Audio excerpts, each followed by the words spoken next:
Sizcə frazeoloji birləşmələr yalnız fe'li birləşmələr şəklində olur?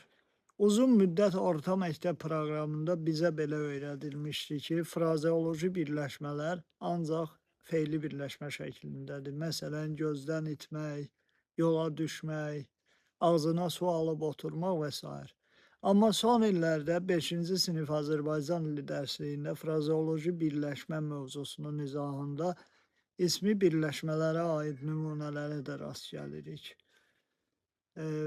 İsmi birləşmələr də fe'li birləşmələr kimi bir-biri ilə birləşib bütöv bir məcazi məna ifadə edir və buna görə də frazeoloji birləşmə xüsusiyyətini qazanır. Məsələn, çörək ağacı, Nuh əyyamı, Nikolayın dövrü, gözümün ağı qarası və s.